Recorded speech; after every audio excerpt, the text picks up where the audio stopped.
ബസ്നി KSAയിലോട്ടാണ്, സൗദിയിലോട്ടാണ് placed ആയിട്ടുണ്ടായിരുന്നത്. എൻ്റെ പേര് മുഹമ്മദ് ബസ്നി. ഞാൻ ഇപ്പോൾ CA ഇന്ററാണ്. പിന്നെ നിലവിൽ MBA കഴിഞ്ഞ ഒരാളാണ്. പിന്നെ CA-കാരനായിരുന്നു ഇന്റർവ്യൂ എടുത്തത്. ഇവർ ഇട്ട് തരുന്ന സാധനം ഉണ്ട്, ഏത് നമുക്കൊരു PDF ഉണ്ട് ഇന്റർവ്യൂവിന് വരാൻ സാധ്യത. അതൊന്നും ഒരു ക്വസ്റ്റ്യന് ഒന്നോ രണ്ടോ ക്വസ്റ്റ്യൻ എന്ന് ചോദിച്ചിരുന്നു. ഞാൻ ജസ്റ്റ് ഒന്ന് ഓർവ് ചെയ്ത് പോയപ്പോൾ 2 ക്വസ്റ്റ്യൻ ചോദിച്ചിരുന്നു. അപ്പോൾ ഇതൊക്കെ വരാൻ സാധ്യത ഉണ്ട്, നമ്മൾ നോക്കിയാലേ നമുക്ക് കിട്ടുള്ളൂ. അപ്പോൾ എൻ്റെ സംസാരം പറ്റിയിട്ട് ആദ്യം അവരെന്നെ സെലക്ട് ചെയ്ത്, അത് സെലക്ട് ചെയ്തതിന് ശേഷം എന്നോട് എന്ത് പറഞ്ഞ്, ഒരു 26-ാം തീയതി നമ്മൾ നാട്ടിലേക്ക് വരുന്നുണ്ട്. MD-മാര്, ഈ ജമാനിബ് കമ്പനിന്റെ മലയാളി MD-മാര് നാട്ടിൽ വരുന്നുണ്ട്, നാട്ടിൽ നിന്ന് കാണും. അവിടെ പോയി. അപ്പോൾ അവിടെ പോയപ്പോൾ നമ്മൾ എന്താണോ എന്നുള്ളത് അവർക്ക് അറിയണം. ഇങ്ങനെ ഇപ്പോൾ ഫോണിലൂടെ സംസാരിച്ചാൽ മനസ്സിലാവില്ലല്ലോ. അപ്പോൾ അതൊന്നും എടുത്ത്, അതും കഴിഞ്ഞിട്ട് അവർ ടെസ്റ്റിനായിട്ട് എനിക്കൊരു PDF അയച്ചു തന്ന്, നമ്മളെ കൊണ്ട് ചെയ്യാൻ പറ്റുമോ വർക്ക് എന്ന്. ജസ്റ്റ് അതും വർക്ക് ഞാനും ചെയ്തു കൊടുത്ത്.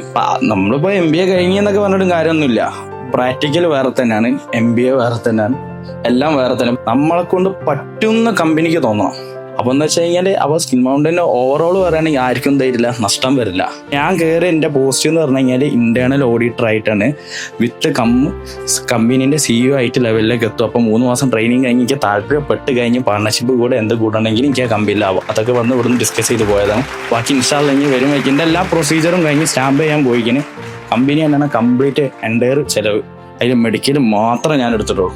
ടിക്കറ്റ് മുതൽ എല്ലാം കമ്പനിയാണ് എൻ്റെ നോക്കണേ. അതുകൊണ്ട് എനിക്കൊന്നും ആവശ്യമില്ല. അപ്പം മാഷാ അല്ലാഹ്, അപ്പം എന്തായാലും ഇത് സ്കിൽ മൗണ്ടൻ ചെയ്ത് ഈ ഒരു പ്ലേസ്മെന്റ് തന്നതിന് അൽഹംദുലില്ലാഹ് നന്ദി പറയും. Thank you sir.